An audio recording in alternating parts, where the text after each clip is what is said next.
Hi folks, you're with Tacitus today at your Pushback channel, and thank you for joining this radio live stream. In this essay, I'd like to talk about media coverage and how we can define totalitarianism by looking at the media. Now, in the Western world today, I think there'd be few now who would dispute that one side of the political debate is being pretty much shut down. The alternative views are not allowed. Various devices are used to sort of push this, and anyone that doesn't stick to the prescribed globalist script is a Nazi. So we can see this sort of manifesting in all sorts of ways. One is that only one narrative is permitted in certainly the mainstream media. There's maybe one or two outliers that are prepared to consider alternative points of view, but the almost complete control that the globalist elite have over what we hear and what we see is considered by some as the norm. Now, this idea that you shut down people who have points of view that you don't like or don't agree with, that's considered pretty much how things are done these days. And we can, look at the Twitterati and all the mainstream social media platforms. If you question climate change propaganda, globalist climate change propaganda, you can have your video cancelled or deleted, or you can be removed from the platform entirely. If you question things like transgender ideology, or all the things that are being used by the globalists to undermine and destroy and otherwise fuck up Western society, if you question that or dispute it or present alternative points of view or just simply dispel the propaganda by use of facts, and that's enough to be cancelled these days. And if you become really dangerous to the globalist project, they'll do things like shut down your bank account or make sure you lose your job or something like that. So it can get quite vicious if you aren't following the prescribed narrative. So the definition of totalitarianism, certainly from a media perspective, or the information the public's allowed to see and hear, the definition of totalitarianism is not permitting alternative voices or alternative points of view. Now, there are some sort of semi-totalitarian regimes where they will allow alternative points of view and alternative positions, but they have to be put alongside the government position. So the page on the newspaper, for example, or the it could be an online page, is divided into two parts. On one half is the government's position, and on the other half is the the alternative point of view. Now, it's in a country where the same political party or group's been in power for forever. But the alternative point of view is permitted, but it has to be very well argued. It has to be very tightly put together, supported by facts, supported by independent research. So they have to meet a very high bar for their arguments, but they are permitted, and that's something that I guess doesn't go the full way to totalitarianism, but it's sort of a halfway measure, if you will. Given I've travelled to so many different countries, including totalitarian regime countries,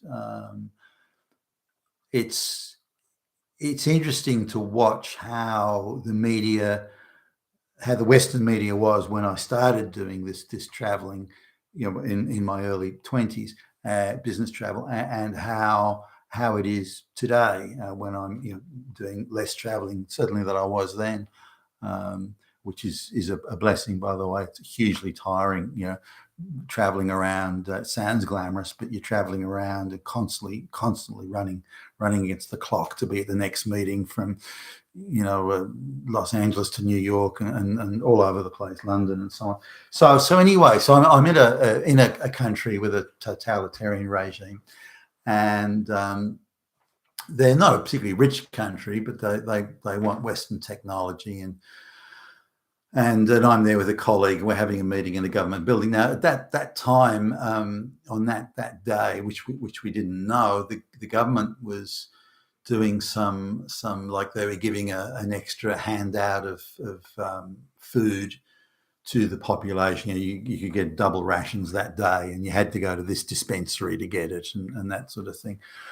So we arrived for the meeting at whenever it was, in the morning, and this I think it was early or mid-afternoon. This dispensing of the extra ration was taking place. So the government, for some reason, didn't organise at all for the turnout of people. So there were just gazillions of people everywhere. The place was, it was like a downtown Tokyo subway, for goodness sakes, on just how jam-packed it was.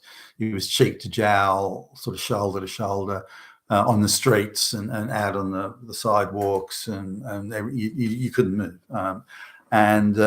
So when the meeting sort of finished, it took several hours for us to get back to the hotel, and even that was because we were able to make arrangements through the hotel and so on to get a car to come to pick us up.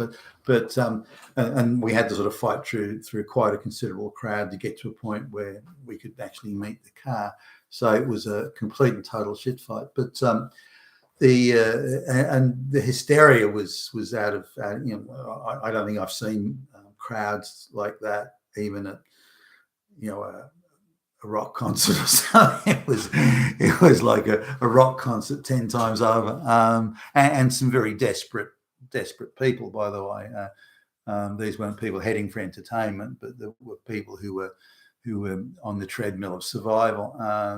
But you see that sort of thing in those sort of totalitarian regimes. Now I get this place that I visited previously and did again. You get an English language newspaper at the hotel, and interestingly, they record you. And every time you pick up the newspaper, there must be somebody, hiding in the pot plants, making a list that Billy Bob got the newspaper today.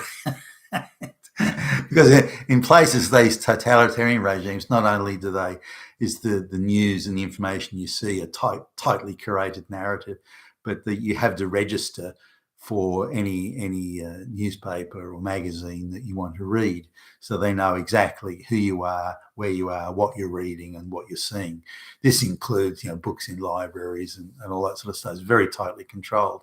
Now, so looking at the newspaper the following day, there was a small paragraph about the thing, just saying that there was a larger turnout than expected, and the government was fully prepared for this, fully organised. They'd made all the organisation necessary.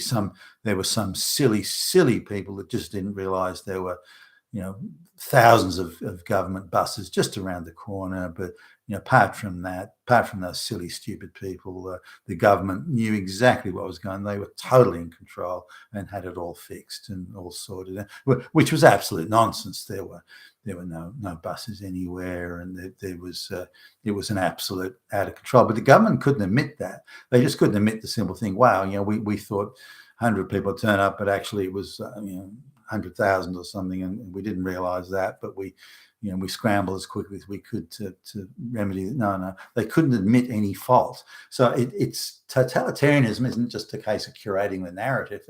It's you can't admit any fault. You have to appear omnipotent. And we see that in the United States today. The Democrats, the globalist controlled Democrats, are ruthlessly trying to destroy any sort of functionality within the democratic system, tightly focused on it, and yet they run around saying it's the Republicans doing it, it's everyone else is doing it, not us. We're the protectors of democracy, when that's the complete opposite of the reality. So totalitarianism not only stops other people from talking, it then has the tightly curated narrative, but also has the necessity of saying anything that goes wrong is someone else's fault. and they're not responsible, and declaring that the ruling party or group or elite is effectively omnipotent, and they are the protectors of all that is good, and everyone else is bad. And this is the this is the narrative that goes on throughout totalitarian regimes, and certainly in the Soviet communist and Chinese communist type, North Korean and so on type regimes. This absurd attempt to position the ruling elite as omnipotent, and it's quite absurd. But I noticed this in all the totalitarian or partially totalitarian, or even just acutely dysfunctional societies that I was required to go to as part of my job. I noticed this same trend and pattern everywhere. But at the time, I thought it was a uniquely totalitarian, non-Western situation, which indeed then it was. Not that we didn't have nonsense editorials and things like that, but we had multiple different points of view all over the media. Some people being for, some against, some in the middle, some arguing it's not a bad idea if only we do these corrections. So there were a multiplicity of views that you simply don't see now in the West, that everyone's on script for the globalist project.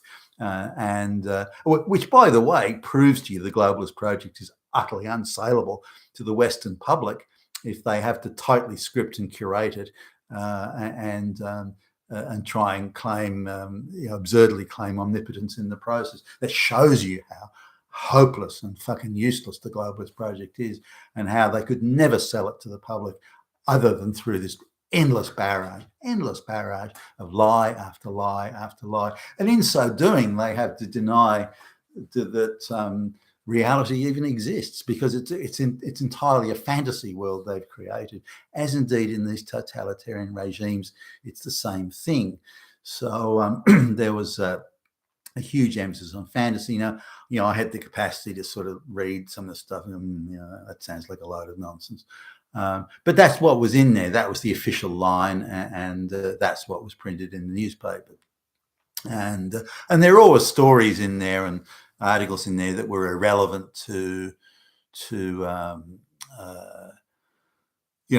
political situation. For example, I remember, I don't know why I remembered this, but there's one article about they're trying to train rural or agricultural workers that when they come to the city, they should wash their hands and clean under their fingernails. And so I remember that article. I thought, what? And this is beside articles that are raging political propaganda. Then suddenly that's in the middle of it. So that's my thoughts on that. I believe that in the Western media now, it fully satisfies the definition of what a totalitarian, certainly media landscape looks like, and I think we're in it now. And 95% of the media is one narrative and one narrative alone, and with a very small pocket and a few little isolated individual pockets across the online media landscape. And to my mind, that satisfies the definition of totalitarianism. So we're already there. You've been a Tacitus State, you're a Pushback channel, and thank you for listening.